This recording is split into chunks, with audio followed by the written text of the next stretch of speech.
Lessons from French revolution, French revolution से हमको क्या सीख मिलता है, क्या सीख मिलता है, ज़रा देखो यहाँ पे ध्यान से। देखो सबसे पहली बात तो हम ये जब क्लास स्टार्ट कर रहे थे तो उसी समय हम बोले थे कि फ्रांस एकमात्र वर्ल्ड में ऐसा कंट्री बना जिन्होंने सबसे पहली बार डेमोक्रेसी को हासिल करा। पहले बोले थे नाम, क्योंकि फ्रांस एकमात्र ऐसा कंट्री बना जिन्होंने की डेमोक्रेसी को सबसे पहले हासिल करा, और यहीं से बाकी कंट्री ने आइडिया लिया। बाकी कंट्री में भी मोनार्की था तो मोनार्की था तो डेमोक्रेसी हासिल किया, डिक्टेटरशिप था तो डेमोक्रेसी को हासिल किया। समझ गए बात को? मतलब कि जिस कंट्री में पहले मोनार्की था या फिर डिक्टेटरशिप था, वहाँ से जाके हमारा क्या आ गया, डेमोक्रेसी आ गया। तो लेकिन आइडिया कहाँ से आया? आइडिया आया फ्रेंच रेवोल्यूशन से, जो कि फ्रांस से आया। ठीक है ना? क्या लेसन है देखो यहाँ पे, the ideas of liberty and democratic rights. Liberty का मतलब आज़ादी, डेमोक्रेटिक राइट का मतलब वो अधिकार जो कि आपको मिलना चाहिए बाय बर्थ, घूमने फिरने का, खाने पीने का, अपने कल्चर को अपनाने का, अपने प्रोफेशन को अपनाने का, हर चीज़ का राइट आपको मिलना चाहिए। Where the most important legacy of the French revolution. तो फ्रेंच रेवोल्यूशन में आपको सबसे ज़्यादा जो देखने को मिला वो क्या देखने को मिला? आज़ादी। सबसे पहला आपको क्या देखने को मिला? आज़ादी देखने को मिला। दूसरा चीज़ आपको क्या देखने को मिला? डेमोक्रेटिक राइट देखने को मिला। यानी कि बहुत सारे, मतलब बहुत सारे क्या, सभी लोगों को इक्वल राइट दिया गया। यही हो गया हमारा डेमोक्रेटिक राइट। तो फ्रेंच रेवोल्यूशन से सबसे पहला हमको दो सीख मिलता है। पहला सीख मिला लिबर्टी का, यानी कि आज़ादी का, और दूसरा सीख मिला हमको डेमोक्रेटिक राइट का। जैसे right to freedom, right to speech, right to opinion, है ना, right to cultural, right to culture. उसके बाद फिर बहुत सारे राइट हमको मिले फ्रेंच रेवोल्यूशन में देखने को। आगे बढ़ते हैं फिर। This spread from France to the rest of Europe during the 19th century.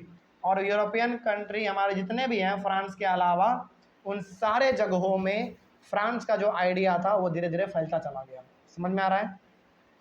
कोई डाउट इसमें? देखो अच्छा चीज़ है तो हर कोई अडॉप्ट करना चाहेगा, हर कोई सीखना चाहेगा, क्योंकि हर किसी को आज़ादी पसंद है ना। तो वही चीज़ यहाँ पे है कि जैसे जैसे फ्रांस में आज़ादी आया, वैसे वैसे फ्रांस के अलग अलग देशों ने भी फ्रांस के पॉलिसी को अपनाना शुरू किया। उन्होंने भी अपने राजा के खिलाफ आंदोलन किया। वहाँ से उन्होंने अब मोनार्की था तो मोनार्की को ख़त्म किया, डिक्टेटरशिप था तो डिक्टेटरशिप को ख़त्म कर दिया। समझ के बात को?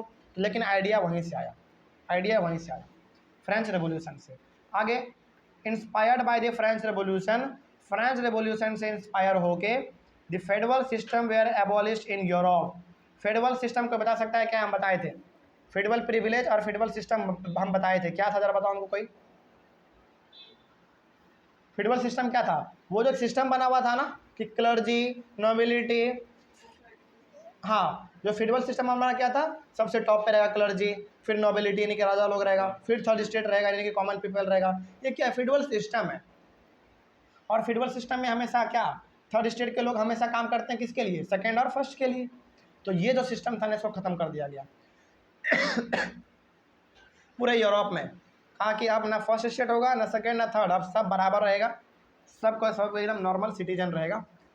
कोई दिक्कत इसमें? तो जो फेडरल सिस्टम था पूरे के पूरे यूरोप में, उसको ख़त्म कर दिया गया। अब सारा का सारा हर कोई क्या है, इक्वल है। आगे फिर new colonized peoples wanted to create a sovereign nation state. देखो कॉलोनाइज्ड पीपल का मतलब ऐसे लोग जो कि जिसके कि कोई ना, मतलब कि कॉलोनाइज्ड पीपल का मतलब हो गया कैसे लोग जो कि किसी के अंडर में हैं। जैसे इंडिया का एग्जांपल ले ले, ईस्ट इंडिया कंपनी हमारे इंडिया में कॉलोनी बना बना के रूल करते थे, मालूम है ना। ठीक है, तो इतना से इतना एरिया तुम राज करोगे, इतना से एरिया तुम राज करोगे, मतलब कि वो कॉलोनी बनाते थे, वहाँ पे वो कंट्रोल करते थे। तो उस कॉलोनी में रहने वाले लोग क्या कहलाएंगे? Colonised people. और वो हर कोई क्या करना चाहते थे? एक सॉवरेन नेशन स्टेट बनाना चाहते थे। सॉवरेन का मतलब एक ऐसा देश बनाना चाहते थे जिस पे कि किसी भी लोगों का कंट्रोल ना हो, वहाँ पे पूरी तरीके से आज़ादी हो, हर चीज़ करने का, हर चीज़ पहनने का, हर चीज़ खाने का, इस प्रकार का।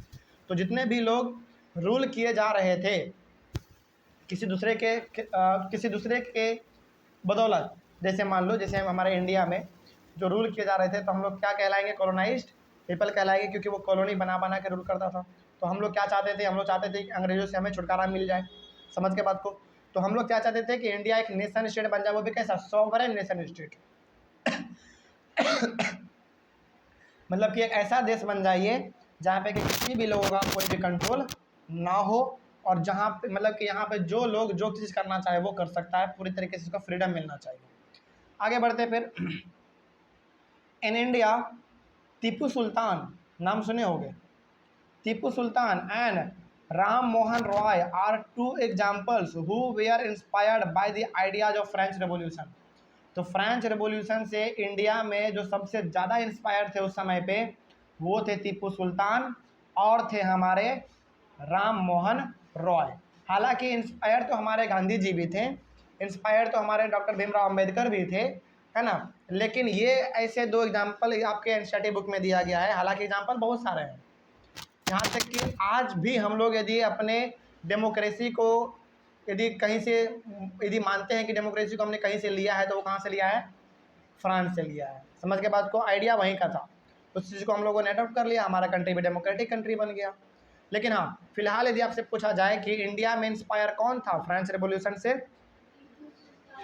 और मोहन रॉय। समझ के बात को, कोई दिक्कत? हालांकि इंस्पायर तो बहुत है, लेकिन फिलहाल एनसीईआरटी में जो लिखा हुआ है आप उसको यूज़ कर सकते हैं, कोई दिक्कत इसमें? तो फ्रेंच रेवोल्यूशन, चलो एक मिनट, एक छोटा सा समरी हम लोग इसका एक बार जान लेते हैं कि आखिर फ्रेंच रेवोल्यूशन यदि बताया जाए कि बोला जाए कि फ्रेंच रेवोल्यूशन क्या था तो कैसे बताएंगे हम लोग, इसके बारे में हम लोग जान लेते हैं। हालांकि यहीं पे हमारा ये टॉपिक खत्म होता है फ्रेंच रेवोल्यूशन, ठीक है ना।